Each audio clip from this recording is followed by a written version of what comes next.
আদায় করছি। আল্লাহ সুবহানাহু ওয়া তাআলা আমাদেরকে জুমার দিনে আল্লাহর প্রিয়তম স্থানে মসজিদে এসে হাজির হওয়ার তৌফিক দান করেছেন। সকলে দিল থেকে আল্লাহ শুকরিয়া আদায় করি, আলহামদুলিল্লাহ। আল্লাহ আমাদেরকে নিরাপদ রেখেছেন, নিরাপদ পরিবেশে তার ইবাদত করার এবং স্ত্রী সন্তান নিয়ে জীবনযাপন করার তৌফিক দিচ্ছেন। সেই সুযোগ আল্লাহ আমাদেরকে দান করেছেন, এজন্য আল্লাহ শুকরিয়া আদায় করি, আলহামদুলিল্লাহ। পৃথিবীর অনেক দেশে যুদ্ধ, আগুন, মৃত্যু, ক্ষুধা, তারা অনেক কঠিন পরীক্ষার মধ্যে আছে। আল্লাহ আমাদেরকে সেই পরীক্ষা থেকে আপাতত মুক্তি দিয়েছেন। আল্লাহ শুকরিয়া আদায় করার সঙ্গে সঙ্গে যারা এই বিপদের মধ্যে আছে, আমাদের মুসলিম ভাইদের জন্য বিশেষ করে দোয়া করা দরকার। আল্লাহ সুবহানাহু ওয়া তাআলা পাকিস্তান, ফিলিস্তিন সহ সারা পৃথিবীর মুসলমান যেখানে যারা যে সমস্যায় আছে, আল্লাহ তাআলা তাদেরকে সেই সমস্যা থেকে উত্তরণ ঘটাবার তৌফিক দান করেন। মোহতারাম হাজরিন, আমরা জানি যে যখনই রমজান বিদায় নিয়েছে, শাওয়াল মাস শুরু হয়েছে। রমজান ছিল একটি ইবাদতের মৌসুম, ইবাদতের মৌসুম একটি শেষ হয়েছে, সাথে সাথে আরেকটি ইবাদতের মৌসুম শুরু হয়েছে। সেই ইবাদতের মৌসুমের নাম হলো হজের মৌসুম। কিসের মৌসুম? আল্লাহ রাব্বুল আলামিন কোরআনে কারীমে বলেছেন, আল হাজ্জু আশহুরুম মা'লুমাত। নিশ্চয় হজ হলো নির্দিষ্ট কয়েকটি মাসে। তার মানে হজ শুধু জিলহজ মাসে না, নির্দিষ্ট কয়েকটি মাসে। তো হজের মাস হলো 3টি মাস, শাওয়াল, জিলকদ, জিলহজ। হজের মাস কয়টি? 3টি। শাওয়াল, তারপরে এবং জিলহজ। জিলহজে গিয়ে শেষ হয়। এখন আমরা যেই মাসে আসছি সেই মাসটির নাম কি? হ্যাঁ, জিলকদ। আজকে জিলকদের কয় তারিখ? হ্যাঁ, 10 তারিখ। মাশাআল্লাহ। ঈদের আর কয়দিন আছে? আজকের তারিখে ঈদ হবে। আজকে যেই তারিখ, সেই তারিখে ঈদ হবে। মানে আজকে জিলহজের 10 তারিখ, জিলকদের 10 তারিখ ঈদ হবে, জিলহজের 10 তারিখ। ঠিক আছে? তাহলে ঈদের একদম কাটায় কাটায় 1 মাস আছে। কাটায় কাটায় কি আছে? ঈদ কয় তারিখে? 10 তারিখে। ঈদ কয় তারিখে? 10 তারিখে। হ্যাঁ, কয়েকজন মুহাওয়ার হয়ে থাকে আছে। ঈদ হলো জিলহজ মাসের 10 তারিখে। ঈদ কয় তারিখে? জিলহজ মাসের। হ্যাঁ, ঈদ কয় তারিখে? ইংরেজি মিলাবে ছেলে ছুটির জন্য। কিন্তু ঈদ কয় তারিখে? হ্যাঁ, কি মাসের 10 তারিখে? দেখেন, আমরা তাহলে জানতে পারলাম যে হজের মাসসমূহের মধ্যে একটি হলো জিলকদ। আমরা যেই মাসে আছি, এই মাসের একই সঙ্গে 2 দিক থেকে এই মাসটি মর্যাদাপূর্ণ। একদিক থেকে হলো এই মাসটি হলো হজের 3 মাসের মধ্যে মাঝের মাস। এই 3টি হজের মাসের মধ্যে একটি, অর্থাৎ যেই মাসে আমরা আছি এই মাসটি একটি হজের মাস। এটি একটি কিসের মাস? হজের মাস। আর হজ হলো ইসলামের পূর্ণতা দানকারী একটা ইবাদত। সুবহানাল্লাহ। ইসলামের ভিত্তি কয়টি? 5টি। বুনিয়াল ইসলাম আলা 5, 5টি ভিত্তি। এই 5টি ভিত্তির মধ্যে প্রথম হলো ঈমান, তারপরে হলো সালাত, তারপরে হলো সিয়াম, তারপরে হলো যাকাত, তারপরে কি? হজ। এখন আমরা বাকি 4টা আমাদের জীবনে ইতিমধ্যে করে ফেলেছি। হজ যাদের উপর কি বলে, যাদের উপর যাকাত ফরজ হয়েছে তারা যাকাত দিয়েছেন, আর যাদের উপর যাকাতও ফরজ হয়নি তারা 3টা করে ফেলেছেন। যখন যাকাত ফরজ হলো, যাকাত দিয়েছেন, তার এই জীবনে তিনি 4টি ফরজ সেটা আদায় করেছেন, আর একটি ফরজ বাকি আছে। সেই ফরজের নাম কি? হজ। ফরজের নাম কি? হজ। তাহলে একটা মানুষ যখন ফরজ হজ আদায় করে, তখন তার ইসলাম নামের যে বিশাল বিল্ডিং, এই বিল্ডিংয়ের 5টি পিলার আছে। 5টি পিলারের 5 নম্বরের পিলারের নির্মাণ কাজ পরিপূর্ণ হয়ে যায়। তো এই যে এই জন্য হজ অনেক বড় একটা নিয়ামত, অনেক বড় একটা সম্মান, অনেক বড় ফজিলতপূর্ণ একটা আমল। এই আমলের অন্যতম মাস হলো বর্তমান জিলহজ মাস। সুতরাং আমরা যেই মাসে আছি এই মাসটা অত্যন্ত মর্যাদাপূর্ণ, এটি হজের মাস। 2 নম্বর হলো, আমরা জানি যে আল্লাহ সুবহানাহু ওয়া তাআলা 12টি মাসের মধ্যে 4টি মাসকে বিশেষভাবে সম্মানিত ঘোষণা করেছে। এই 12টি এই 4টি মাসকে বলা হয় আশহুরে হুরুম বা হারাম মাস, সম্মানিত মাস। যেমন মসজিদ হারামকে কি বলা হয়? মসজিদ হারাম, হারাম এরিয়া। হারাম এরিয়া মানে কি? হারামের দুটো অর্থ, একটা হলো হারাম মানে এর ভেতরে কিছু কাজ আছে, সেই কাজগুলো এর বাইরে হালাল, কিন্তু এই জায়গার সম্মানে সেটা হারাম। সুবহানাল্লাহ। যেমন যারা হজে যাবেন, উমরায় যাবেন, তারা যখন হারামের সীমানার মধ্যে ঢুকবে, কথার কথা সেখানে হারামের সীমানায় ঢুকলে ওখানকার কোনো গাছ দেখলে তারা গাছ উপড়াতে পারবেন না, কোনো প্রাণী শিকার করা যাবে না। এখন তো মানুষ শিকার করা যায় না, এমনকি কোনো প্রাণীকে ভয় দেখানো যাবে না। এই জন্য যে কবুতর, অনেক কবুতর মানুষ খাবার খাওয়ায়, আবার কবুতরকে দৌড়ানি দিয়ে সবাই একসাথে ওদের ছবি ধরে, এটা উচিত নয়। খাবার দিচ্ছেন সেটা ঠিক আছে, এটা হলো ওই জায়গার সম্মান। তাহলে সম্মানার্থে এটাকে হারাম বলা হয়, সম্মানিত বলা হয়। ঠিক এই হারাম, মসজিদ হারামের মতো, হারাম এরিয়ার মতো এই 4টি মাস, এই বছরের 12টি মাসের মধ্যে 4টি মাসকেও আল্লাহ তাআলা সম্মানিত ঘোষণা করেছেন। ইন্না ইদ্দাতাশ শুহুরি ইনদাল্লাহি 12 শাহরা। নিশ্চয় সূরা আল্লাহ বলেছেন কি, যে মাসের গণনা, বছরের গণনা আল্লাহর কাছে কয়টি? 12টি মাস। মিনহা আরবাআতুন হুরুম, সেই 12টি মাসের মধ্যে 4টি মাস হলো সম্মানিত। ওই 4টি সম্মানিত মাসের মধ্যে 3টি হলো সালাসুন মুতাওয়ালিয়াত, 3টি মাস পর পর আসে। এই একটি মাস জিলকদ, তারপরের মাস জিলহজ, তারপরের মাস মুহররম। এই 3টি মাস হলো সম্মানিত মাস। আর মাঝখানে হলো রজব, যেটা রমজানের আগের মাসের আগের মাস। তাহলে এই 4টি মাস কি বিশেষভাবে সম্মানিত। এই সম্মানিত অর্থ কি? এই মাসগুলোতে যুদ্ধ বিগ্রহ নিষেধ। আরেকটি হলো এই মাসগুলোতে যে যেই সওয়াবের কাজ করবে, ওই সওয়াবের কাজ এই মাসে করার কারণে আল্লাহ তাআলা বহু গুণে বাড়িয়ে দেবেন। ঠিক একইভাবে যে যেই গুনাহ করবে, অন্য সময় যদি গুনাহটা 10টা হয়, এই মাসে সেটা 100টা হবে। নাউযুবিল্লাহি মিন যালিক। তাহলে এই 4টি সম্মানিত মাসের মধ্যে একটি এই মাস, যেই মাসে আমরা এখন অবস্থান করছি, যার নাম জিলকদ। তাহলে জিলকদ মাসের আমরা 2টি মর্যাদা জানতে পারলাম। এটি একদিক থেকে কিসের মাস? হজের মাস। রেসপন্স করেন যাদের একটু জীবনে ভাব, মানে সারাদিন গরম তো অস্থির, একটু এসির মধ্যে, ফ্যানের মধ্যে আসার পরে শরীরটা একটু আরাম বোধ করে। আলহামদুলিল্লাহ, আল্লাহ আপনাদের আরামকে বাড়িয়ে দেন, বলেন আমি। একটু আরামে ঘুমায়েন না, একটু রেসপন্স করেন, তাহলে ঘুম চলে যাবে। বেশি ঘুম ধরেছে, উঠে গিয়ে একটু পানি খেয়ে আসেন, ঠিক আছে না? ঘুমায়েন না। 7টা দিনের মধ্যে একটা দিন হলো ইমানের ডোজ। শয়তান চিন্তা করে 1টা ঘন্টা যদি খালি তোমার একটু ঘুমের মধ্যে সুরসুরি দিয়ে রাখতে পারি, তাহলে এই 7টা দিনের জন্য তোমার ইমানের ডোজ তোমার মিস করো না, মিস করাই দিনা। এখন তোমার অ্যাটাক করতে আমার সুবিধা হবে। শয়তান আমাদের অ্যাটাক করে কি করে না? শয়তান অ্যাটাক করে কি করে না? হ্যাঁ, জুমার নামাজের সময় নিয়ত করে যে পাক্কা 5 ওয়াক্ত নামাজ পড়বো, কিন্তু দেখা গেছে 1-2 দিন যাওয়ার পরে নামাজ চলে যায় কি যায় না? এই জন্য ইমানের ডোজটা ঠিক মতো নিতে হবে। ইমানের ডোজটা কি করতে হবে? হ্যাঁ, একটু রেসপন্স করতে, কেমন? ইনশাআল্লাহ। তাহলে 1 নম্বর এই মাসের বৈশিষ্ট্য এবং মর্যাদা হলো, এটি কিসের মাস? এটি কিসের মাস? সবাই মুখ খুলবেন, বিশেষ করে যাদের একটু শরীর শিথিল হয়ে গেছে, মুখ খুলবেন। কিসের মাস? 2 নম্বর হলো এটি কিসের মাস? সম্মানিত মাস। 2 নম্বর এটা কি মাস? তাহলে এই মাসের একটা মর্যাদা হজের, আর একটা মর্যাদা বিশেষ সম্মানের। এর বাইরে এই মাসের আলাদা কোনো এক্সট্রা মর্যাদা শরীয়ত দেয়নি। কি দেয়নি? শরীয়ত দেয়নি। এই মাসের অতিরিক্ত মর্যাদা কেউ অনেকে বানিয়ে কিছু জাল হাদিস আছে, এই হাদিসগুলো গ্রহণযোগ্য নয়। তো এই মাসের এই হলো মর্যাদা। সুতরাং এই মাসের নির্দিষ্ট কোনো আমল নাই, যে কোনো আমল এই মাসে করবেন সেটা সওয়াব অটোমেটিক আল্লাহ বাড়িয়ে দিবেন। সুবহানাল্লাহ। এই জন্য ভাইয়েরা, আমরা এই মাসটাকে আমাদের জীবনে বেশি বেশি আমল বাড়ানোর ক্ষেত্রে কাজে লাগানোর চেষ্টা করবো, পারবো না ইনশাআল্লাহ? তো জিলকদ মাস শেষ হবে, তারপরে কি মাস শুরু হবে? জিলহজ মাস শুরু হবে। হজের মাস শুরু হয়েছে শাওয়াল থেকে।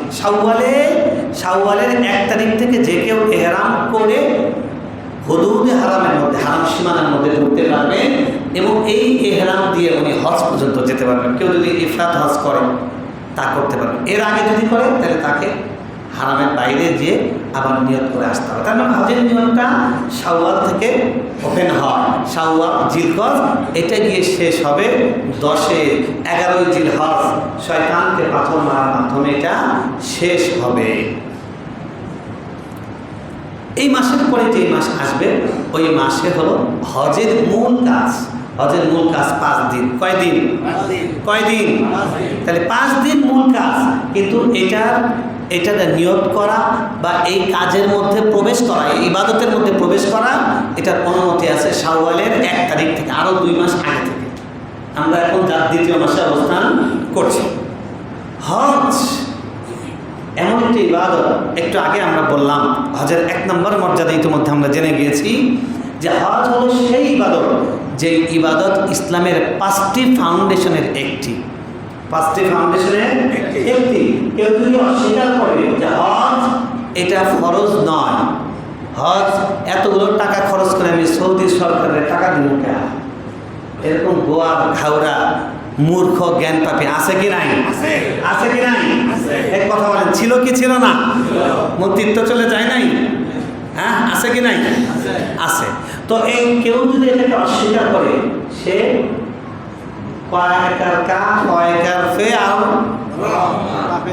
কেউ যদি হজকে অস্বীকার করে, সে কি হয়ে যাবে? কি হয়ে যাবে?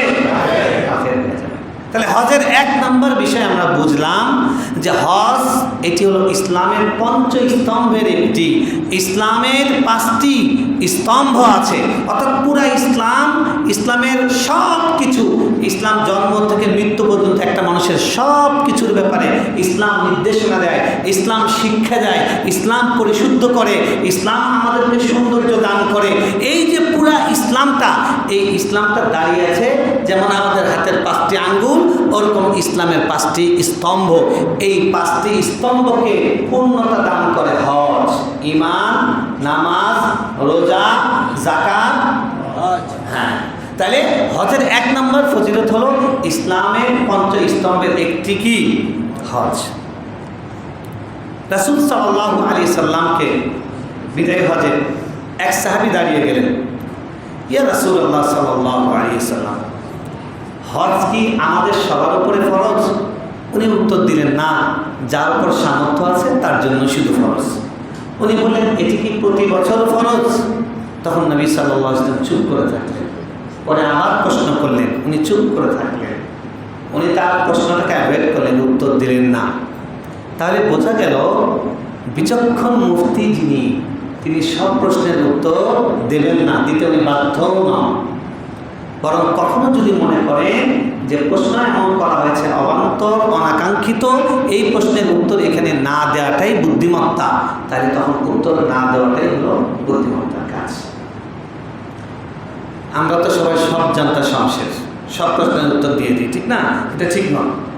তো পরে তিনি একটু পরে সাহাবীদেরকে বললেন, দেখো, আমাকে প্রশ্ন করেছে এটি কি প্রতি বছর ফরজ কিনা। আমি যদি প্রতি বছর ফরজ বলতাম তাহলে ফরজ হয়ে যেত, আর ফরজ হলে আমাদের পক্ষে করা সম্ভব ছিল? হ্যাঁ, আল্লাহু আকবার। আমাদের নবী সাল্লাল্লাহু আলাইহি ওয়াসাল্লাম আমাদের ইবাদতের ক্ষেত্রে তিনি আমাদের উপর রহম করেছেন, যাতে আমাদের সাধ্যের অতীত না হয়, আমাদের জন্য কষ্টকর না হয়। দয়াল নবী সুবহানাল্লাহ সাল্লাল্লাহু আলাইহি ওয়াসাল্লাম। তো তিনি উত্তর দিলেন যে না, হজ জীবনে কয়বার ফরজ? হজ জীবনে কয়বার ফরজ? হজ জীবনে কয়বার ফরজ? এরপরে যদি কেউ হজ করেন ফাতাতাউউন, তাহলে সেটা হলো তার জন্য নফল। সেটা তার জন্য কি? নফল। অনেক সওয়াব, অনেক বড় ইবাদত, সেটা তার জন্য নফল হবে। কিন্তু তারপর ফরজ জীবনে কয়বার? একবার। তাহলে হজের 2 নম্বর আমরা ফজিলত জানলাম যে হজ এমন একটি ইবাদত যে ইবাদতটা জীবনে একবারই ফরজ। এই যে 5 স্তম্ভের মধ্যে এটি শুধু একমাত্র ইবাদত যেটা জীবনে একবার ফরজ, যেটা জীবনে হজ কি বলে, যাকাত প্রতি বছর একবার করে ফরজ, তারপরে সিয়াম 1 মাস, এটাও প্রতি বছর একবার করে ফরজ, আর 5 ওয়াক্ত নামাজ প্রতি বছর প্রতিদিন। হ্যাঁ, প্রতিদিন 5 বার। কয়বার? 5 বার। এটার মধ্যেও আমাদের অভ্যাস বানিয়ে দিচ্ছে অনেকে আছে কি নাই? এটার ক্ষেত্রে যদি হাদিসটা থাকতো যে প্রতি জুমার দিন 2-1টা ওয়াক্ত ফরজ, তাহলে ভালোই হইতো। কথা ঠিক না? ঠিক ভাই নামাজ জীবনে, বলেন উত্তর দেন, নামাজ জীবনে হ্যাঁ প্রতিদিন কয়বার? বলেন নামাজ জীবনে প্রতিদিন 5 বার ফরজ। নামাজ বলেন নামাজ জীবনে প্রতিদিন কয়বার ফরজ? কার কার জন্য প্রতিদিন 5 বার ফরজ না? হাত তুলে দেখেন একটু।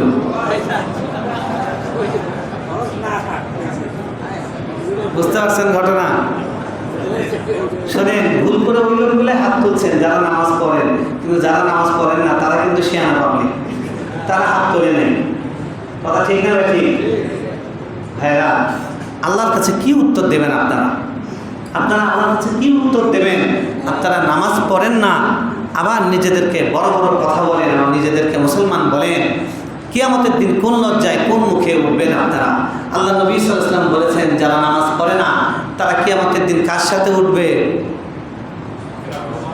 বলেন না কেন? বলছি না, অনেকবার বলছি না। ফেরাউন হামান কার সাথে উঠবে? আমার নেতা তোমার নেতা ফেরাউন হামান কারুন, তাদের সাথে স্লোগান কিন্তু এখানে দিচ্ছেন, একজনকে ধরে নিয়ে যাচ্ছে।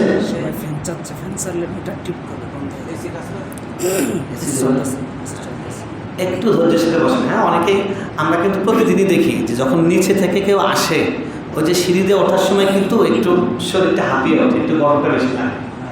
দেখা যাচ্ছে নামাজ 1 রাকাত হয়েছে, ওইখানে স্টেপা শুরু করছে, টুস টুস টুস টুস।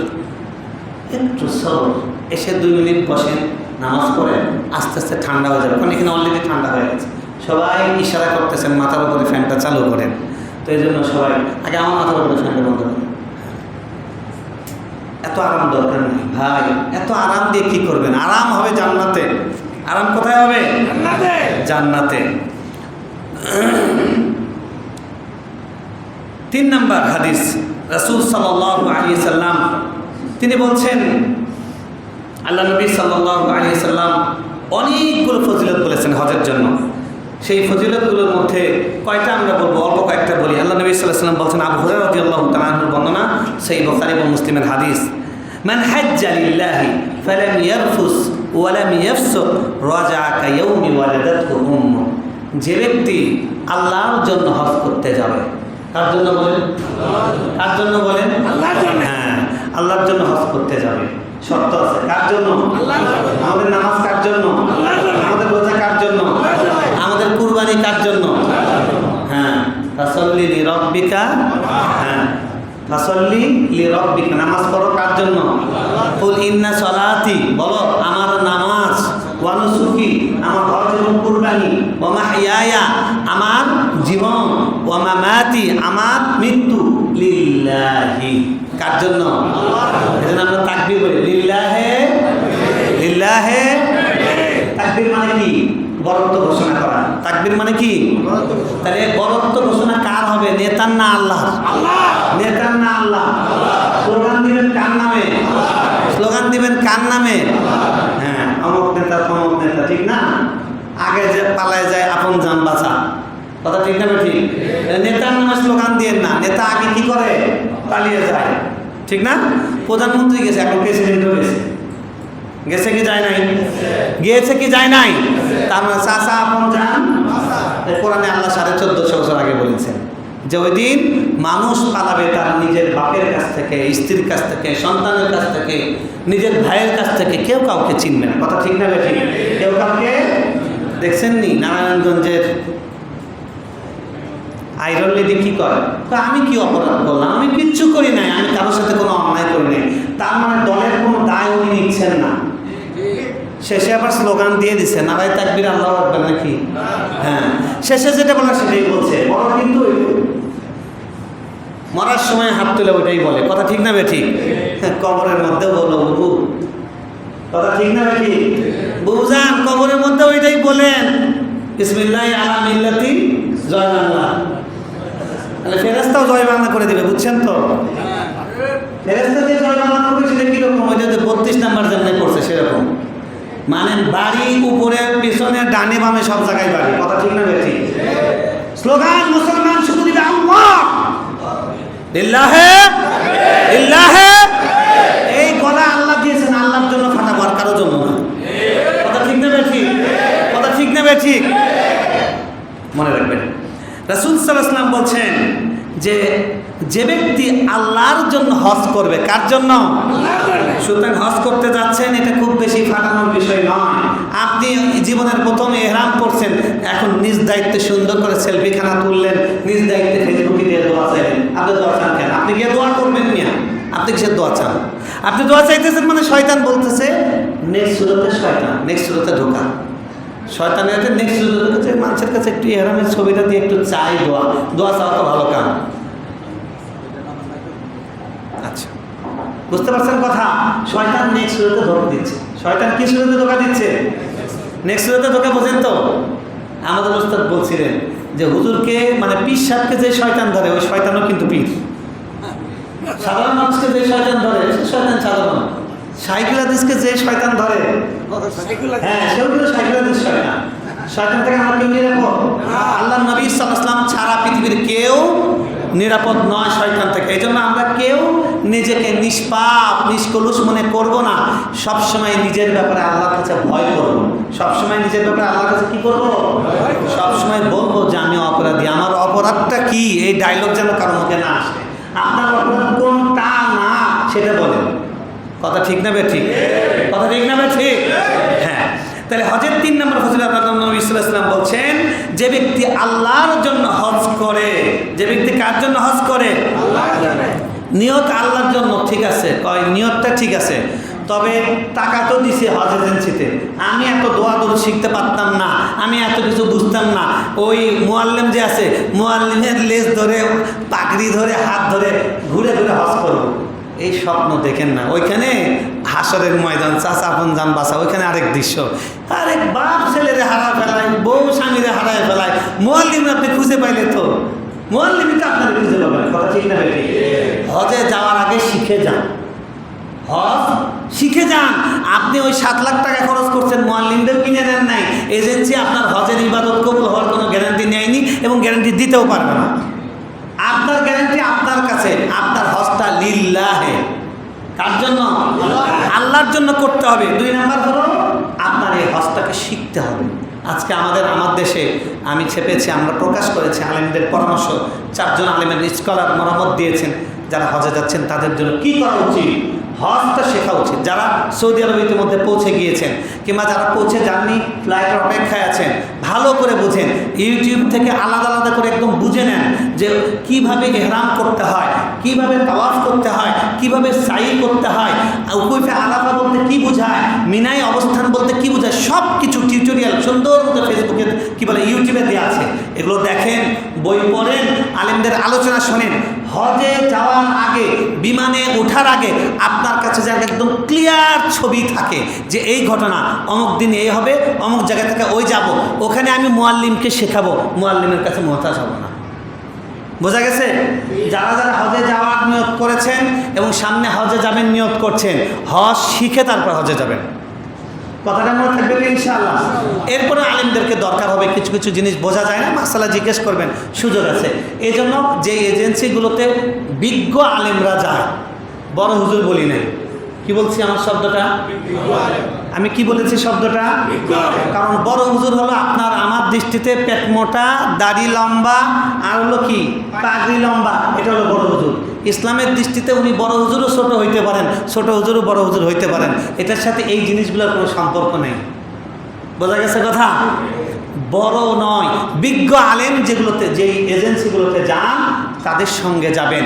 কারণ পুরা হজ হলো একটা জীবনের মোড় পরিবর্তনকারী হজ, জীবনের মোড় পরিবর্তন, কোনো নতুন জন্ম হচ্ছে আপনার। আল্লাহ নবী সাল্লাল্লাহু আলাইহি ওয়াসাল্লাম বলছেন, যে ব্যক্তি আল্লাহর জন্য হজ করলো এবং সেই হজের মধ্যে কোনো লাম ইয়ারফুস ওয়া লাম ইয়াফসুক, সে কোনো দৃশ্যমান কোনো গুনার কথা বলেও নি, গুনার কাজ সে করেও না। এটা অনেক বড় শব্দ, আমরা ওদিকে যাচ্ছি না।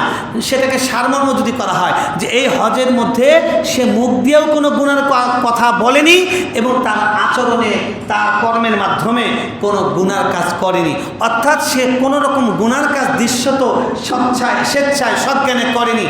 রাজা, সে যখন বাসায় ফিরে আসলো, সে আগে তো আব্দুস সালাম ছিল, আব্দুর রহমান ছিল, আলালউদ্দিন ছিল, কামালউদ্দিন ছিল, এখন আগে ছিল হলো সে গুনাহগার, এখন সে ফিরে আসছে। আল্লাহ নবী সাল্লাল্লাহু আলাইহি ওয়াসাল্লাম বলছেন, যখন তার মা তাকে জন্ম দিয়েছিল, জন্মের দিন তার আমলনামাটা যেরকম ছিল, তার রেজাল্ট শিট যেমন ছিল, আজকে সে সেই রেজাল্ট শিট নিয়ে ফিরে আসছে যেখানে কোনো গুনাহ নাই। সুবহানাল্লাহ। সুতরাং নিজের জীবনটা নতুন জন্ম, হজ করা মানে কি নতুন করে জন্ম লাভ করা। আমার নতুন নিউবর্ন বেবির মতো আমি হয়ে যাচ্ছি এই হজের মাধ্যমে। কিসের মাধ্যমে? সুতরাং এই হজটাকে আমাদের সারা জীবনের পূর্ণতা দানকারী ইবাদত। বসে যান সাহেব। হ্যাঁ, জীবনের পূর্ণতা দানকারী ইবাদত এবং জীবনকে নিষ্পাপ করার ইবাদত, এবং এমন একটি ইবাদত হয়তো এই ইবাদত আরেকবার করার সুযোগ জীবনে পাবো না। তাই আমাদের হজকে পারফেক্ট, পূর্ণাঙ্গভাবে করার চেষ্টা করতে হবে। সেটার জন্য বিজ্ঞ আলেমের তত্ত্বাবধানে হালাল পয়সা দিয়ে বিশুদ্ধ নিয়তে, শব্দগুলো কিন্তু খেয়াল করেন, বিজ্ঞ আলেমের তত্ত্বাবধানে হালাল পয়সা দিয়ে বিশুদ্ধ নিয়ত নিয়ে জেনে বুঝে আল্লাহর কাছে সাহায্য চাইতে হজ করে আসতে হবে। আল্লাহ আমাদের সকলকে এরকম হজ করার তৌফিক দান করে, বলেন আমিন। তাহলে নবী সাল্লাল্লাহু আলাইহি ওয়াসাল্লাম বলছেন, যে ব্যক্তি হজ করলো আর সে ওই হজের মধ্যে কোনোরূপ কি করলো না, গুনার কাজ করলো না, কোনো রকমের ছোট গুনাহ বড় গুনাহ, লাম ইয়ারফুস লাম ইয়াফসুক, আরেকটা ব্যাখ্যা হলো সগীরা গুনাহ কবিরা গুনাহ, কোনো গুনাহই সে করলো না, সে আজকে ফিরে আসলো যখন হজ থেকে, সে নিষ্পাপ হয়ে ফিরে আসলো। সুবহানাল্লাহ। এখন হজ থেকে ফিরে আসতেছে বাঙালি হাজি, সৌদি এয়ারলাইন্স প্রত্যেকের সামনে টিভি দেওয়া আছে। উনি বলতেছে, কে রে, ইন্ডিয়ান চ্যানেলগুলো নাই এখানে? আমি নিজের কানে শুনছি, কই ইন্ডিয়ান চ্যানেলগুলো নাই, এগুলোতে পোষাচ্ছে না, বোঝা যায় না। ওখানে কোরআনের রেকর্ড দেওয়া আছে ওই টিভিতে, যা আপনি দেখতে চান। ওখানে কার্টুন দেওয়া আছে, কারণ ওই বিমানগুলো তো সারা বছর চলে, শুধু হাজিদের জন্য না। ওখানে সিনেমা মুভি এগুলো দেওয়া আছে। কতদিন, 40-45 দিন হয়ে গেছে, দম বন্ধ হয়ে যাচ্ছে, শয়তানের সাথে সাক্ষাৎ নাই, তাড়াতাড়ি চালু কর বলিউড। বলে নাউজুবিল্লাহ। ফিরে আসতে হবে, আপনি নিষ্পাপ হয়ে ফিরে আসতে হবে। কি হয়ে ফিরে আসতে হবে? আমাদের প্রতি বছর যদি 1 লাখ করে হাজি নিষ্পাপ হয়ে ফিরে আসতে পারতেন, আর হজটা প্যাকেটে করে, হ্যাঁ, আমলনামায় করে, বুকের মধ্যে করে নিয়ে আসতে পারতেন, প্রতি বছর 1 লাখ লোক ভালো হয়ে গেলে মোটামুটি 10 বছর পর বাংলাদেশ তো মাশাআল্লাহ 10 লাখ ভালো লোক পাওয়া যেত। ইসলামী হুকুমত কায়েম করার জন্য তার কিছুই মারামারি করা লাগতো না, যমুনা ঘেরাও করা লাগতো না। কথা ঠিক না বেটি? এই জন্য হাসান বসরি রহমতুল্লাহি আলাইহি খাদেম হজের মধ্যে তিনি আরাফায় অনেক মানুষ দেখে বলছিলেন, কাম হুজ্জাজ, অনেক হাজি। উনি বললেন, না, অনেক পর্যটক। কি বলেন? অনেক কি? এই যে উমরায় যাই আমরা, আল্লাহ আমাদেরকে মাফ করেন, আমরা পর্যটক হিসেবে উমরায় যাচ্ছি। আমাদের অধিকাংশের যাতায়াতটা এমন পর্যটক হিসেবে কি উমরায় যাচ্ছি। তার প্রমাণ কি? হজ এবং উমরা কবুল হওয়ার একটা আলামত হলো তার পরের জীবন আগের জীবন থেকে বেটার হবে, তার আমলের প্রতি আগ্রহ তৈরি হবে, দুনিয়ার প্রতি আগ্রহ কমবে, আখিরাতের প্রতি আগ্রহ বাড়বে। কিন্তু আগেও ফজর নামাজে নাই, হজ থেকে এসেও ফজর নামাজে নাই। কি হইল? Up and down. উনি তো আপন জায়গায় আছে। কথা ঠিক না বেটি? আগেও কোরআন পড়তে পারতো না, এ নিয়ে তার কোনো আফসোস ছিল না। এখন ওই দেশে গিয়ে, কোরআনে আজিলের দেশে গিয়ে এরকম মধুর তেলাওয়াত শুনে আসার পরে তারপরেও তার ভিতরে অনুভূতি, হাহাকার তৈরি হয়নি, হাই রে, আমি তো কোরআন শিখতে পারি নাই, তাহলে তার হজটা কি হজ? এই জন্য ভাইয়েরা, হজকে হজের মতো করে করার চেষ্টা করতে হবে। যারা আমরা হজের জন্য প্রস্তুতি নিচ্ছি, যাদের আমাদের মাশাআল্লাহ 8-10 লাখ টাকা ইনশাআল্লাহ হয়ে গেছে, হয়ে যাবে কয়েক বছরের মধ্যে, সকলেই প্রস্তুতি নেন। সবল থাকতে, সুস্থ থাকতে হজ করবো ইনশাআল্লাহ। পারবো না ইনশাআল্লাহ? আল্লাহ আমাদের তৌফিক দান করেন। আবু হুরায়রা রাদিয়াল্লাহু তাআলা আনহু আরেকটি হাদিস, আল্লাহ রাসূল সাল্লাল্লাহু আলাইহি সাল্লাম বলছেন, এটিও সহিহ বুখারী এবং মুসলিমে এসেছে, অর্থাৎ মুত্তাফাকুন আলাইহি, আল উমরাতু ইলাল উমরা কাফফারাতুল লিমা বাইনাহুমা। আল উমরাতু ইলাল উমরা, এক উমরা থেকে আরেক উমরা, মাঝখানের সকল গুনাহের জন্য কাফফারা। সুবহানাল্লাহ। অর্থাৎ আপনি 2024 সালে একটা উমরা করেছেন, 2025 সালের শেষের দিকে গিয়ে আরেকটা উমরা করলেন, আপনার মাঝখানের সমস্ত গুনাহ ডিলিট করার জন্য এই উমরার প্রজেক্টই যথেষ্ট। সুবহানাল্লাহ। তবে হুকুকুল ইবাদের ব্যাপারে ক্লিয়ার থাকতে হবে। হুকুকুল ইবাদের ব্যাপারে কি থাকতে হবে?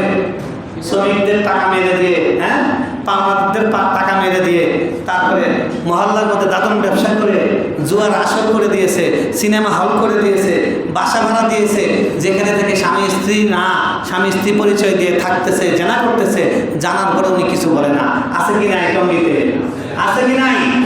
এই সমস্ত পাবলিকের জন্য এই অফারের বাইরে তারা শর্ত প্রযোজ্য। বোঝা গেছে কথা?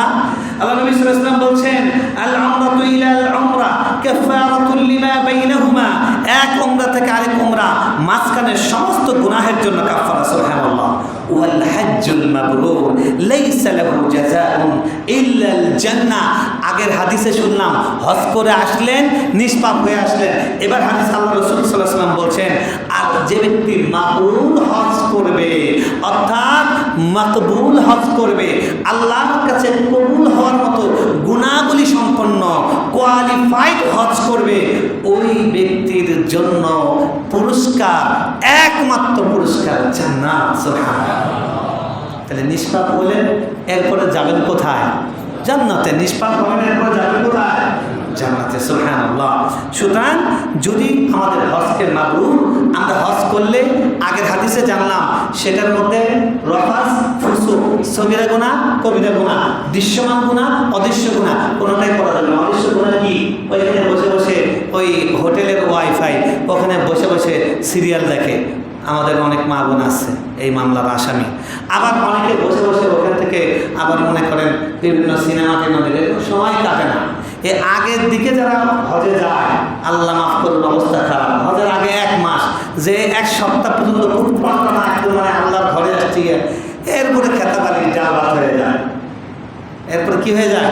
ডাল ভাত। ও বুবু, আপনি রিয়াদ থেকে আসছেন, আপনি কোন দিক দিয়ে আসছেন? আরে মাথার কাপড় টাপড় নাই, শেষ পর্দা নাই, কিচ্ছু নেই। নাউজুবিল্লাহ। আছে কি নাই?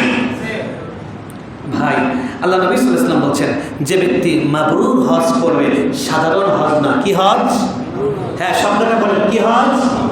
আমরা এখন থেকে আল্লাহর কাছে যখন হজের দোয়া করব, আমরা এই দোয়া করব। যখনই হজের জন্য দোয়া করব, আল্লাহ আপনি আমাকে মাবরুর হজ নসিব করেন। কি হজ নসিব করেন? যখন কে হজ থেকে ফিরে আসবে, দেখা হবে, মুসাফা হবে, তাকে অভ্যর্থনা জানাবো, শুভেচ্ছা জানাবো, আর বলবো আল্লাহ আপনার হজটাকে মাবরুর হিসেবে কবুল করেন। মাবরুর হজের একমাত্র প্রতিদান কি? একমাত্র প্রতিদান কি? জান্নাত। عن عمرو بن العاص رضي الله عنه قال قال رسول الله صلى الله عليه وسلم إن الحج يهدم ما كان قبله رواه مسلم। সহিহ মুসলিমের বর্ণনা। আল্লাহ নবী সাল্লাল্লাহু আলাইহি ওয়াসাল্লাম বলেন, হজের 4 নম্বর ফজিলত যে নিশ্চয় হজ তার আগের যত গুনাহ আছে সবগুলা গুনাহকে ভেঙে মিসমার চুরমার করে দেয়। সুবহানাল্লাহ। এই হাদিসের ব্যাখ্যায় অনেকে বলেছেন এমনকি কবিরা গুনাহ তো তাওবা ছাড়া মাফ হয় না। অনেকে বলেছেন যে এর মধ্যে আশা করা যায় হজের মাধ্যমে কবিরা গুনাহও আল্লাহ তাওবা ছাড়া ক্ষমা করতে পারেন। তবে অ্যাকসেপ্ট কার হক?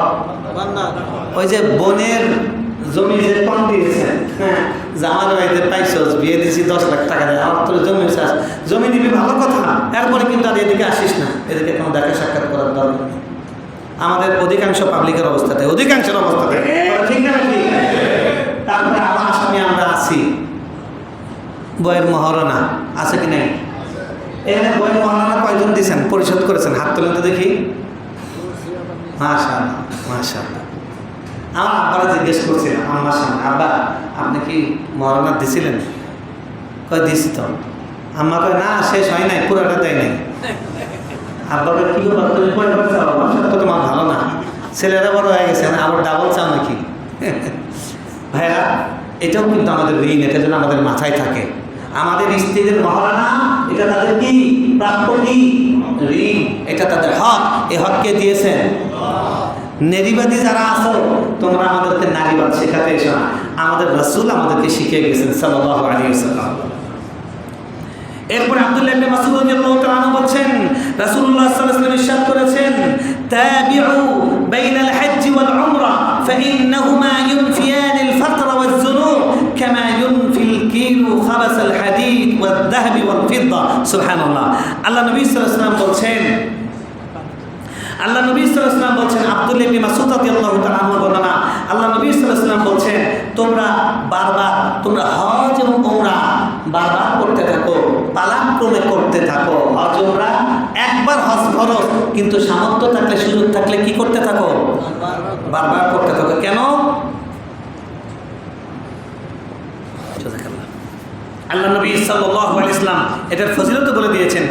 কারণ এই হজ এবং উমরা মানুষের জীবন থেকে দুটি জিনিসকে এমনভাবে ধুয়ে মুছে পরিষ্কার করে দেয়, যেরকমভাবে ওই কামারের তপ্ত আগুন, তপ্ত লোহার ময়লা এবং কি বলে তার মধ্যে স্বর্ণ এবং রূপার মধ্যে যে সমস্ত খাদ আছে, এই খাদগুলোকে যেরকম বের করে পরিষ্কার পরিচ্ছন্ন, নিট অ্যান্ড ক্লিন করে দেয়, ঠিক সেরকমভাবে তোমাদের জীবন থেকে দুটো জিনিসকে ধুয়ে মুছে পরিষ্কার সাফ করে দেয়। কি সেটা? হজ এবং উমরা। এই দুটো জিনিস কি? এক নাম্বার হলো আমাদের যেটা সবচেয়ে বড় সংকট, সেটা হলো গুনাহ না করে থাকতে পারি না।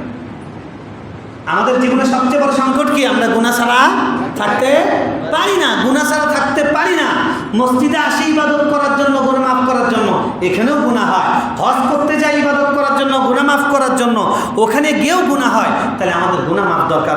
আল্লাহ নবী সাল্লাল্লাহু আলাইহি ওয়াসাল্লাম বলছেন, ইনফিয়ানিজ যুনুব, এই হজ এবং উমরা একদম তোমাদের আমলনামা থেকে গুনাহকে ধুয়ে মুছে সাফ করে দেয়। সুবহানাল্লাহ। আরেকটা জিনিস হলো, আমরা যেই ভয়ে হজে যাই না। অনেক মানুষ আছে হজ ফরজ হয়েছে 10 বছর আগে, উনি এখনো অপেক্ষায় আছে। বুড়া হওয়ার পরে যখন উনি অক্ষম হয়ে যাবে আর ঠিক মতো করতে পারবে না, তখন উনি হজ করতে যাবে। আছে কি নাই?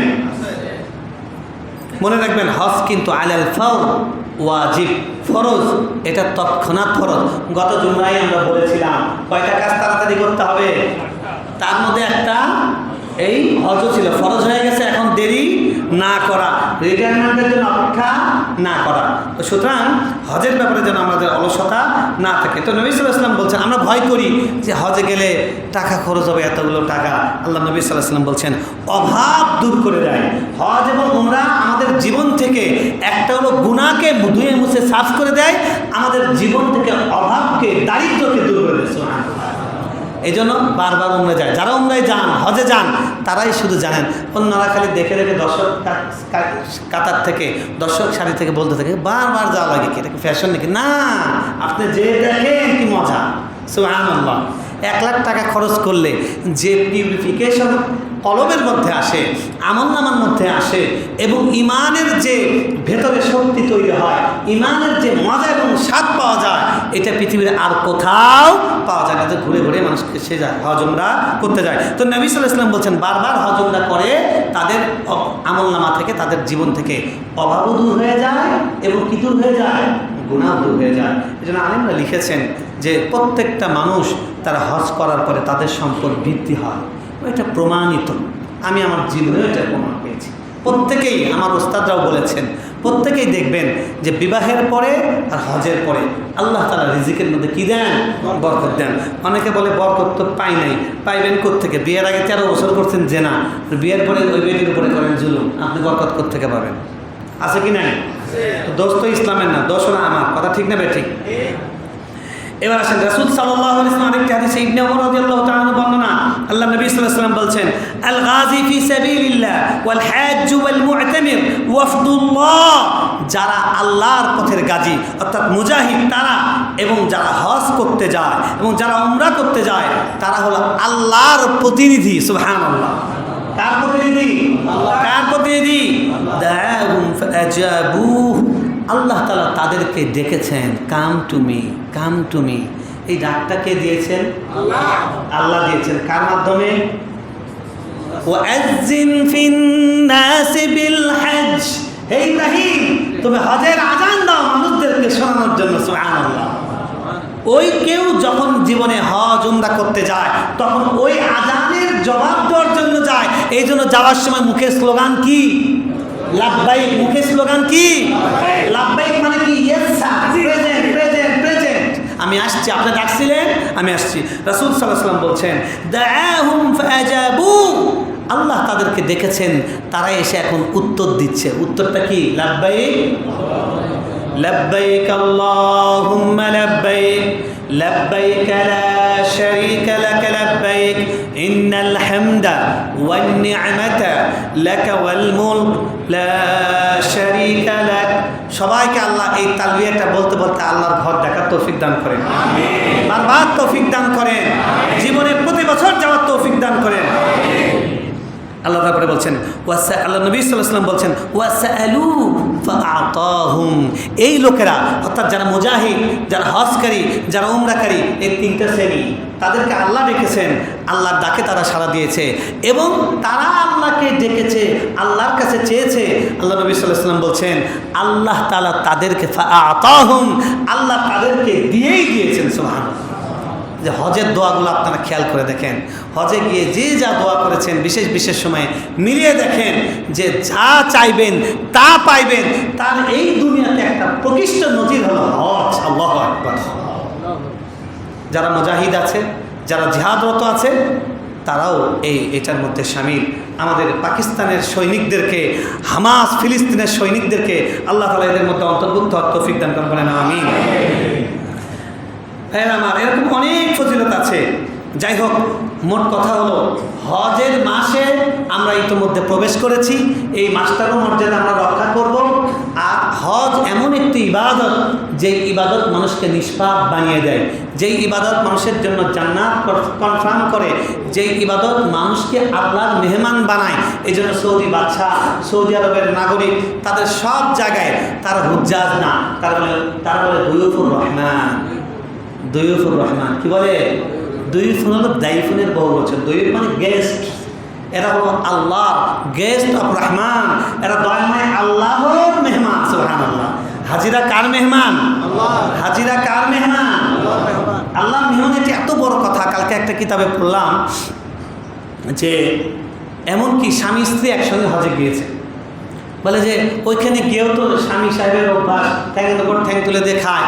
বউয়ের পানি দাও, ঠান্ডা দাও, পেঁয়াজ লাগাও, কাঁচামরিচ বের করো, ওষুধটা দাও, এই ঠান্ডা করো, এইটা করো, মাথা দাবায় দাও, ঠ্যাং দিবে দাও, আছে কি নাই? আমরা এগুলো নেই, খেত মতো ওনারা করেন, আমাদের উপর দয়া করেন, কোনো সমস্যা নেই, এটা জায়েজ আছে। কিন্তু লিখেছেন হজের সফরে গেছেন, এখন আপনি মনে রেখেন সাহেব, আপনিও যার মেহমান, আপনার ম্যাডাম কিন্তু ঠিক একই জনের মেহমান। সুতরাং তার কাছে এখন ওই গোলাম মন্দির মতো বা ওই রকম মানে এত আরাম ফুড ফরমাস যতটুকু প্রয়োজন সেটা তো করবেন, কিন্তু অতিরিক্ত তাকে যেন না খাটানো হয়, ওটা যেন মাথায় থাকে। কার মেহমান? আল্লাহর মেহমান। ওনার একরাম করা আমার কি দরকার? আচ্ছা, আলহামদুলিল্লাহ করেন, আমাদের ভাইয়েরা করেন, স্ত্রীদের বোঝা তারা নিয়ে টানেন, তাদের জন্য অনেক কষ্ট করেন পুরুষটা হজের মধ্যে আমরা দেখেছি। কিন্তু এই কথাটা আমি এই প্রথম কিতাবে দেখেছি, আমার মাথায় ঢুকেছে, খুব ভালো লেগেছে কথাটা, যে স্ত্রীও আপনার, উনি কিন্তু সঙ্গে আপনার স্ত্রী, উনি আপনার খেদমত করতে বাধ্য, কিন্তু এখন উনি মেহমান কার? এখন উনি মেহমান কার? বুঝতে পারছেন তো হাজিদের সম্মান কত? আল্লাহ রাব্বুল আলামিন আমাদের সকলকে হজ করার তৌফিক দান করেন। ভাই আমার, হজের একটা ফজিলত হলো, আম্মা জান আয়েশা রাদিয়াল্লাহু তাআলা আনহা এসে বলছিলেন যে আর অনেক ফজিলত আছে, শেষ করে দিচ্ছি। উনি বলছিলেন যে আমরা তো অত যুদ্ধে যেতে পারি না। আল্লাহ নবী সাল্লাল্লাহু আলাইহি ওয়াসাল্লাম বললেন লাকুন্নাল জিহাদ আল হজ, তোমাদের জন্য জিহাদ হলো হজ। মহিলাদের জন্য জিহাদ কি? হজ। জিহাদ হজ। হজ হলো অনেক বড় ইবাদত, কিন্তু এই হজ যে অনেক বড় ইবাদত এটা বোঝানোর জন্য বলা হচ্ছে কে কার সাথে তুলনা করা হচ্ছে? তাহলে জিহাদ কত বড় ইবাদত? জিহাদ কি কত বড় ইবাদত? আমরা জানি যে আমরা এখন বর্তমান যে বিশ্বে অবস্থান করছি, এই বিশ্বে পরিস্থিতি এমন গড়াচ্ছে যে ফিলিস্তিনের ক্ষত আমাদের নেভে নেয়, ক্ষত আমাদের সুস্থ হয় নাই, ওই ক্ষত থাকতে থাকতে আরও ক্ষত আমাদের তৈরি হচ্ছে, ঠিক না? রোহিঙ্গারা নতুন করে রোহিঙ্গাদেরকে আবার বাংলাদেশে পুশিং করছে। শুনলাম ইউনূস সাহেবের ফজিলত যে উনি দেশ থেকে 1,80,000কে পাঠাবেন, কিন্তু মাগার আরও ঢুকাইল, ফজিলত আমরা পাই নাই। এগুলো গাল গল্পের দিন গেছে, এখন আমরা সব বুঝি, চোখ রাখি, ঠিক না? ঠিক। এবং অন্ধ আনুগত্য এগুলো আমরা পিছনে ফেলে আসছি আল্লাহর মতো, কথা ঠিক না? ঠিক। তো আমরা দেখতেছি বিপদ আমাদের বাড়ছে। নতুন করে ভারত পাকিস্তান যে যুদ্ধ শুরু হয়েছে, অনেকেই মজা নিচ্ছেন, গেম দেখতেছেন, ভারত পাকিস্তান খেলা হচ্ছে, এটা IPL মনে করেন না, এটা খেলা মনে করেন না। যুদ্ধ মানে হলো জীবন ক্ষয়, যুদ্ধ মানে ধ্বংস। কথা ঠিক না ঠিক? এই জন্য আল্লাহর কাছে রাসূল সাল্লাল্লাহু আলাইহি ওয়াসাল্লাম বলছেন, লা তাতামান্নাউ লিকাআল আদু, তোমরা আল্লাহর কাছে শত্রুর মুখোমুখি হওয়া এটা কামনা করো না, অর্থাৎ যুদ্ধ কামনা করো না। তবে হ্যাঁ, যদি লেগে যায়, ওয়াইদা লাকিতুম ফাসবুতু, যদি যুদ্ধ লেগে যায় পাহাড়ের মতো অবিচল থাকো, নিশ্চল থাকো। শহীদ হয়ে যাবে, সামনে থেকে 5 জন পড়ে গেছে, তাও সে দৌড় দেবে না। কথা ঠিক না ঠিক? এই ইমানদার আর বেঈমানের পার্থক্য দেখেন। এই যে ফিলিস্তিনের চোখের সামনে মা, বোন, ভাই, বাড়িঘর সব ধ্বংস হচ্ছে, এবং সিরিয়াতে হয়েছে, কত জায়গায় মুসলমানরা নির্যাতিত হচ্ছে, কোনো মুসলমান হাওমাও করে বাড়ির জন্য মাথায় হাত দিয়ে কান্দে না। কিন্তু কালকে ভিডিও দেখলাম, কেবল পাকিস্তান হালকা একটু স্যাম্পল দেখাইছে, কালকে পাঞ্জাবে এবং জম্মুতে একটু হালকা স্যাম্পল দেখাইছে। ওইখানে দেখি আমাদের ওই গোমূত্র ভাইয়েরা যারা পাকিস্তানকে গাজা বানানোর স্বপ্ন দেখে, বাংলাদেশকে গাজা দেখানোর স্বপ্ন দেখে, গাজা বানানোর স্বপ্ন দেখে, সেই গোমূত্রজীবীরা, হ্যাঁ, গো পূজকরা, আল্লাহর পূজা করা, আল্লাহর ইবাদত করার তৌফিক তাদের হয়নি। তারা পূজা করে হলো ওই জিনিসের, যেই জিনিসকে তারা পালে, হ্যাঁ, যেই জিনিসকে তারা লালন পালন করে, যে নিজের কোনো ভালো মন্দ করার ক্ষমতা রাখে না, গরু। কথা ঠিক না ঠিক? তারা হাউ মাউ করে ছেলে মেয়ে, আই রে আমার বাড়ি ঘর গেল রে, হাই রে আমার বাড়ি, এলো মুসলমান আমার মুসলমান। কথা ঠিক না ঠিক? যদি বিপদ আসে নিশ্চল থাকবো, বিপদ আসার আগে বিপদে যেন না করি চেষ্টা করবো। আমি যে মেসেজটা দিতে চাচ্ছি, শেষ করতে চাচ্ছি মেসেজ দিয়ে, সেটা হলো ভারত পাকিস্তানের যুদ্ধ যদি আল্লাহ না করুন, আল্লাহ না করুন, এটা পারমাণবিক বোমার দিকে যায়, কিংবা এটা যুদ্ধটা দীর্ঘায়ু হয়, যুদ্ধটা গভীর হয়, আপনি আমি কিন্তু এটার থেকে নিরাপদ থাকতে পারবো না। তাই আমরা যেন বিষয়টাকে হেলাখানা মনে না করি। আমাদের প্রত্যেকের দায়িত্ব আল্লাহর কাছে দোয়া করা, আল্লাহ যেন মুসলমানদেরকে ঐক্যবদ্ধ হওয়ার তৌফিক দান করেন। আমাদের এখন কাজও এটা, কি থাকা, ঐক্যবদ্ধ থাকা, কি থাকা, আর 2 নম্বর হলো আল্লাহর কাছে দোয়া করা। 2 নম্বর হলো আল্লাহর কাছে কি করা, দোয়া করা। ঐক্যবদ্ধ থাকবো জালিমের বিরুদ্ধে। ঐক্যবদ্ধ থাকবো কার বিরুদ্ধে? এই যে শাপলা চত্বর 5ই মে, আপনারা ভিডিওগুলো দেখতে পারবেন, দেয়া আছে। একজন মাকে দেখে বলছেন যে তার ছেলে কোরআন হাফেজ শহীদ হয়েছে, সেখানে বলে দিয়েছে পুলিশ এসে যে কোনো রকমের বড় করে জানাজা করা যাবে না, কবর দিবা ভালো কথা, কোনো নাম ফলক লেখা যাবে না, তার নাম ফলক লেখা যাবে না কবরে। কিভাবে মানুষকে জুলুম করেছে, মানুষকে কাটতে দেয়নি, বলেছে শহীদ হয়েছে, এটা কোথাও বলা যাবে না। তো এই যে ঠান্ডা মাথায় মানুষগুলোকে খুন করেছে, ঠিক না? লাইট নিভিয়ে মধ্যরাতে মানুষকে, হাফেজদেরকে, আলিমদেরকে, তাহাজ্জুদ পড়া মানুষদেরকে খুন করেছে। করেছে কি করে নাই? খুন করার পরে আবার বলছে যে রং মেখে শুয়েছিল। কত বড় সাইকো, কত বড় ডাইনি হলে এরকম একটা রাষ্ট্রের সর্বোচ্চ পদে থেকে তিনি নিজে খুনের নির্দেশ দিয়ে তিনি আবার মজা করেন যে ওখানে কোনো খুন হয়নি। এবং প্রথম হলো ডেইলি স্টার, অ্যাকশনের কুলাঙ্গার মিডিয়া, তারা পরের দিন মানুষ মারা গেছে কোনো খবর নাই, গাছ কেটে গেছে এই জন্য, গাছের জন্য কান্নাকাটি। কথা ঠিক না বেটে? এই প্রত্যেকটা আলেম হাফেজের খুনের জন্য একবার করে ফাঁসি হওয়া দরকার। হেফাজত 96 জনের তালিকা এ পর্যন্ত দিয়েছে, তালিকাটা চলমান আছে। এগুলো একদম মানে নিশ্চিত হয়েছে, তাদের সব ডেটা নিয়ে, পরিপূর্ণ তথ্য নিয়ে তালিকা দিয়েছে। এই তালিকাটা পর্যন্ত করতে দেয়নি। আপনারা যারা দর্শক সারিতে আছেন, আপনারা তো জানেন না কি কি আমল গেছে তাদের উপর দিয়ে, আলেমদের উপর দিয়ে। কত আলিম মামলা খেয়েছে, কত সাধারণ মানুষ আল্লাহর জন্য ওদিন নবীর ভালোবাসা গিয়েছে, তাদেরকে মামলা, আমাদের পরিচিত কত ভাই আছে এখন হাজিরা দিতে হয়।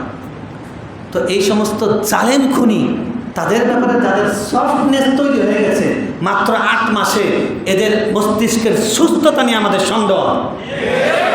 এরা যে খুনি, আর খুনিদের কোনো রাজনীতি, কোনো ক্ষমতা এদেশে আর কখনো ফিরে না আসুক, সেটার ব্যাপারে আমাদের সবার শক্ত অবস্থান থাকতে হবে। এই জন্য আজকে যে অবস্থান হচ্ছে সর্বদলের, আমরা ব্যক্তিগতভাবে জালেম এবং মুসলিমের জায়গা থেকে, এই পয়েন্ট থেকে ইসলাম যেটা আমাদেরকে বলে, জালেমদেরকে আমরা চিরতরে কোমর ভেঙে দিতে চাই। আমরা মুসলিমদের পক্ষে। যতগুলো সৈনিক হত্যা হয়েছে, একজন করে যদি খুন হয়, তাদেরকে কতবার ফাঁসি দিতে হবে? জুলাইয়ের যতগুলো মানুষকে খুন করা হয়েছে, একবার করে যদি ফাঁসি দেওয়া হয়, কয়বার ফাঁসি দিতে হবে? আল্লাহ কোরআনে বলেছেন, একটা মানুষকে যে হত্যা করেছে সে পুরা মানব জাতিকে হত্যা করেছে। কথা ঠিক নেবে? ঠিক। সুতরাং আমাদেরকে ক্লিয়ার মনে রাখতে হবে যে জিহাদের কথা, ইসলামের সর্বোচ্চ চূড়া হলো জিহাদ। জিহাদ কখন ফরজ হবে? যখন রাষ্ট্রপ্রধান জিহাদের জন্য ডাকবেন। অনেক শর্ত আছে। জিহাদ ফরজে কিফায়া, অর্থাৎ কিছু মানুষ করবে আর বাকি মানুষ করবে না। কিন্তু জিহাদের জন্য প্রস্তুতি রাখা, জিহাদের মানসিকতা রাখা প্রত্যেকটা ইমানদারের জন্য ফরজ। আল্লাহ কোরআনে বলছেন, ওয়াইদু লাহুম মাস্তাতা'তুম মিন কুওয়া, তোমরা যতটুকু পারো ততটুকু তোমরা যুদ্ধের জন্য তোমরা প্রস্তুতি রাখো। বোঝা গেছে কথা? আগে তো এগুলো আয়াত উচ্চারণ করা যায় নাই, করলে একদম গুম। কথা ঠিক না বেশি? তাহলে তারা খুব ভালো ছিল নাকি? তারা জালেম ছিল? কোনো সন্দেহ আছে? হ্যাঁ, তারা আমাদেরকে কোরআনের আয়াত পর্যন্ত উচ্চারণ করতে দেয়নি, অনেকগুলো আয়াতকে উচ্চারণ করতে দেয়নি।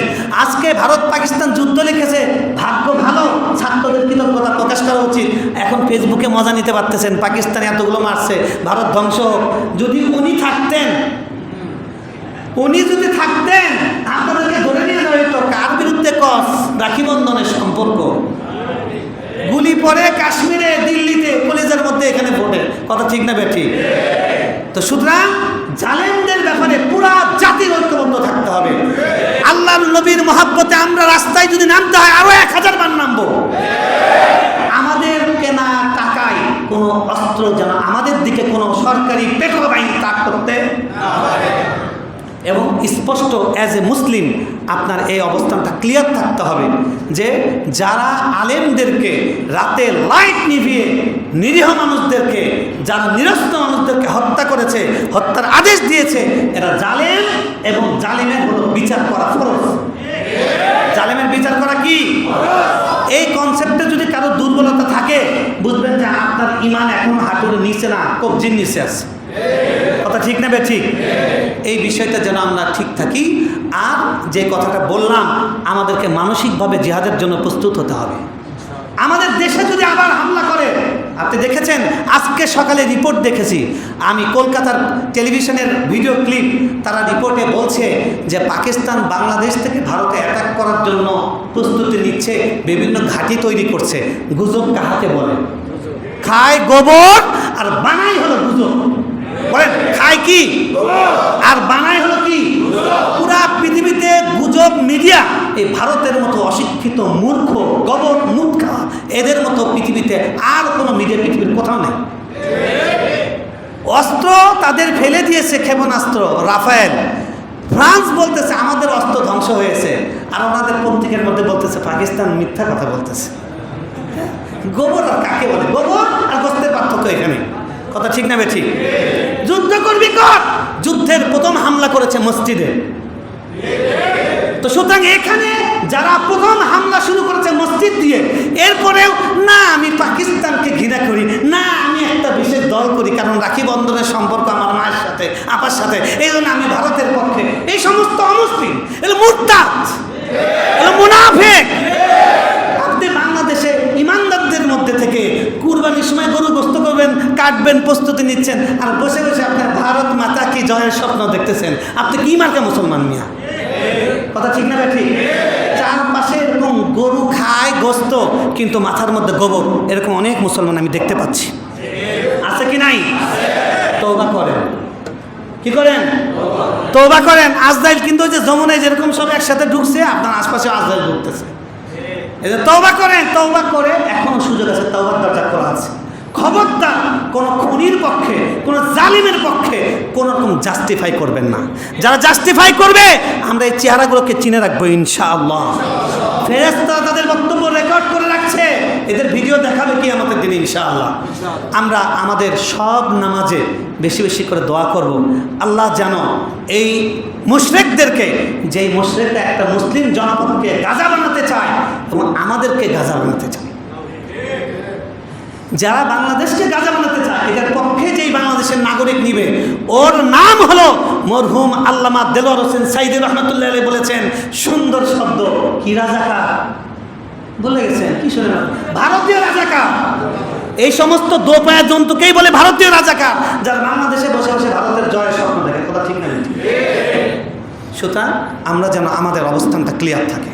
আবারও বলছি, মনে মনে জিহাদের জন্য মানসিক প্রস্তুতি নেন, সুস্থ থাকেন, আপনি আপনার সন্তানদেরকে সুস্থ রাখেন, ছেলে মেয়েদেরকে কারাতে যা যতটুকু বৈধভাবে সুযোগ আছে, এবং আমরা সরকারের কাছে দাবি জানাই সমস্ত যুবকদেরকে আমাদেরকে জনযুদ্ধের জন্য ট্রেনিং দেওয়া হোক। কথা ঠিক না বেঠিক?